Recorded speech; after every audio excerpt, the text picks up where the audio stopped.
E eu vou pedir, então, para o Dr. Lucas Santos comentar os principais trabalhos que foram apresentados nessa área. Lucas, por favor.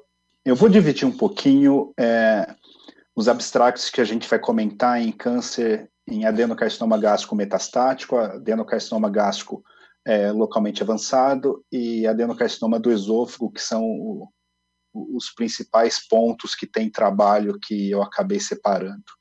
O destaque para mim foi o estudo Destiny Gastric 01 e, infelizmente, o Comitê Científico da ASCO não selecionou esse estudo numa posição de destaque, né, como isso tem sido comum nos últimos anos. E esse estudo vocês podem conferi-lo na íntegra no New England Journal of Medicine, está em publicação, já está no site da revista. Então, ele é um estudo randomizado que avalia pacientes com câncer, com adenocarcinoma gástrico ou de junção, com hiperexpressão do HER2 e que falharam a terapia prévia com fluoroperimidina, platina e o anti-HER2, o trastuzumab. Os pacientes eram randomizados em regime de 2:1 para receber o trastuzumab deruxtecan ou a escolha do investigador, que seria irinotecan ou paclitaxel. É um estudo de quase 200 pacientes, que incluiu pacientes da Coreia e do Japão, e ele traz resultados bastante impressionantes, né? A taxa de resposta bastante interessante, 8,4% de resposta completa, uma taxa de resposta global de 43%, e a gente enxerga com esse regime um ganho de sobrevida global e sobrevida livre de progressão. A sobrevida global salta de 8,4 para 12,5 meses. Então, é um resultado absolutamente interessante. A gente não pode se esquecer que todas as outras terapias anti-HER que foram testadas após falha em trastuzumab não demonstraram ganho efetivo para os pacientes, então é a primeira vez que a gente tem, de fato, ganho com terapia anti-HER numa segunda linha. Então, eu deixo esse como destaque geral para esôfago e estômago. Na minha opinião, esse é o estudo mais importante. Do ponto de vista de toxicidade, é um tratamento razoavelmente bem tolerado, e manejável, mas lembrar de toxicidade hematológica e diarreia. Toxicidade hematológica, principalmente neutropenia. Falando um pouquinho de câncer gástrico metastático, eu vou citar rapidamente 2 estudos, tá? O primeiro deles é o Ramírez. Ele vem responder uma pergunta para a gente se a adição do ramucirumab é um outro backbone que não seja o paclitaxel seria útil. Então, é um estudo de fase 2, é um estudo pequeno que randomiza pacientes para receber paclitaxel com ramucirumab ou FOLFIRI com ramucirumab, e as curvas na população por interdição de tratamento de sobrevida livre de progressão e sobrevida global são absolutamente superponíveis. Entretanto, para pacientes com uso prévio de docetaxel, e a gente sabe que é muito frequente o uso de docetaxel na neoadjuvância, os pacientes que eventualmente acabam falhando, eles tiveram um ganho de sobrevida livre de progressão, favorecendo FOLFIRI e ramucirumab. Então, isso sugere que a combinação pode ser usada também numa linha subsequente de tratamento com bom perfil de tolerância, e acho que a gente pode, nesse sentido, colocar esse tratamento como uma das opções, né?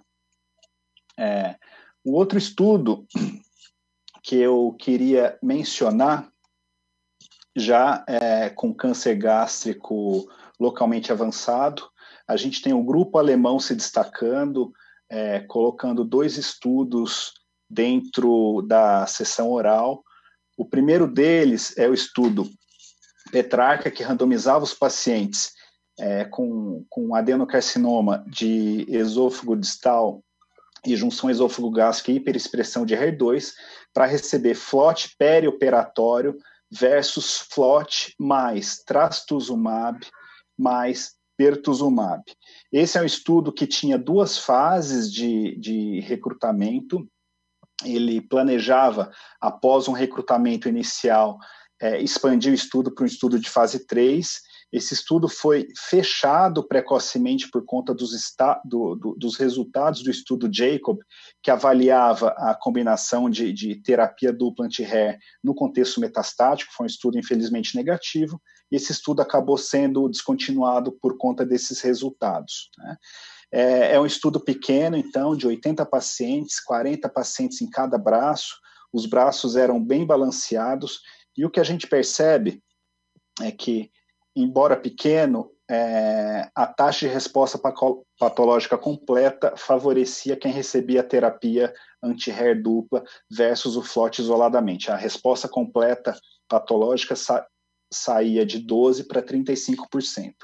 A gente não vê, entretanto, nenhum tipo de ganho em sobrevida global e sobrevida livre de progressão. A gente sabe que o PCR não é um desfecho intermediário apropriado para câncer gástrico localizado, então é um resultado importante no sentido de aumentar a taxa de resposta, mas a gente não deve perseguir com essa investigação ou com o desenvolvimento dessa terapia nesse contexto. E o segundo estudo é o Abstract 4501, que avalia também a terapia com FLOT, dessa vez com a combinação do uso do ramucirumab. Lembrando que esse estudo teve o seu recrutamento bastante enviesado, existe uma taxa para esse estudo bastante alta de pacientes com câncer gástrico difuso, porque muitos desses pacientes acabavam sendo incluídos no estudo Petrarca. Então, os pacientes que poderiam ser incluídos nesse estudo com histologia intestinal e, eventualmente, com hiperexpressão de HER2, eles acabavam não sendo incluídos, eram incluídos no estudo Petrarca. Então, esse estudo ficou com uma população enviesada e, razoavelmente, com um prognóstico um pouquinho pior. Então, ele é um estudo também de fase 2, que randomiza 90 pacientes para receber FLOT ou FLOT e ramucirumab, e é um estudo de fato negativo. Esse estudo teve o seu protocolo emendado quando se percebeu que, com a inclusão de pacientes com doença localizada na tag Zivert1, esses pacientes tinham uma alta taxa de comorbidade, principalmente rotura anastomótica. Então, esses pacientes não foram continuados e foram substituídos com pacientes com câncer de origem mais distal. Então, pacientes com câncer gástrico ressecável, candidatos à terapia com FLOT, a adição do ramucirumab promove um certo grau de downstage, com uma taxa menor de linfonodos comprometidos, mas não tem, de fato, nenhum outro benefício, não tem um benefício propriamente dito em termos de resposta patológica. Os dados de sobrevida ainda são imaturos e não foram apresentados. E, para finalizar, eu vou falar um pouquinho sobre o RTLG 1010, que é um estudo com adenocarcinoma de esôfago, né? Ele inclui pacientes com adenocarcinoma de esôfago com hiperexpressão de HER2. Existia a impressão de que, eventualmente, o acréscimo da terapia anti-HER2 à terapia multimodal com quimiorradioterapia seguida de cirurgia pudesse trazer algum tipo de benefício. Os pacientes, então, que recebiam ou estavam programados para receber radioterapia na dose de até 54 grays com carboplatina e paclitaxel semanal, receberiam trastuzumab combinado e seriam posteriormente operados.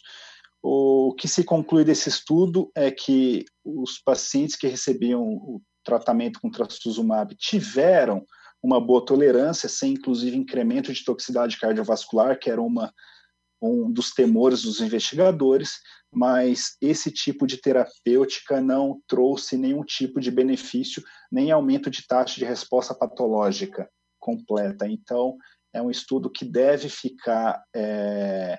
enterrar de vez a combinação de radiação com quimioterapia e trastuzumab nesse contexto. Então, esses são os 5 estudos que eu gostaria de trazer para vocês, de comentar, mas lembrar de verificar o estudo Destiny, que está na New England agora, que ele, de fato, ele é practice changing, e eu espero que em breve nós tenhamos a possibilidade de usar essa droga em nossos pacientes. Muito obrigado, Lucas. Então, para encerrar a nossa conversa, eu gostaria só de falar, então, o que muda na prática do dia seguinte, depois dessa ASCO, para câncer de cólon metastático que tem a instabilidade do microsatélite, imunoterapia se consagra em cima de quimioterapia padrão para esses pacientes. Para câncer de cólon, na segunda linha e que tem alterações do BRAF, a combinação de um bloqueador do EGFR com um bloqueador do BRAF é uma excelente opção em termos de sobrevida. Para câncer de reto localmente avançado, nós temos, para pacientes operáveis, o TNT entra aí como ferramenta fundamental. E a gente vai discutir o timing da rádio e o tipo de rádio short ou long course. Mas para pacientes não operáveis, é a primeira vez que a gente tem um estudo desenhado,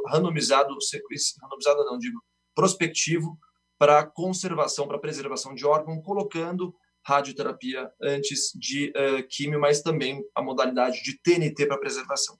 Pâncreas, fígado, via biliar, infelizmente, nenhuma mudança de prática. Para estômago e esôfago localmente avançado, acho que a regra é desintensificar tratamento, não ficar colocando mais do que aquilo que a gente já faz e chamar a atenção aí dessa nova droga do trastuzumab deruxtecan, tanto para estômago e também para câncer de cólon. Com isso, eu gostaria de finalizar essa nossa conversa sobre os assuntos mais importantes do ponto de vista de temas gastrointestinais abordados no Congresso Americano de Oncologia de 2020, a ASCO. Muito obrigado.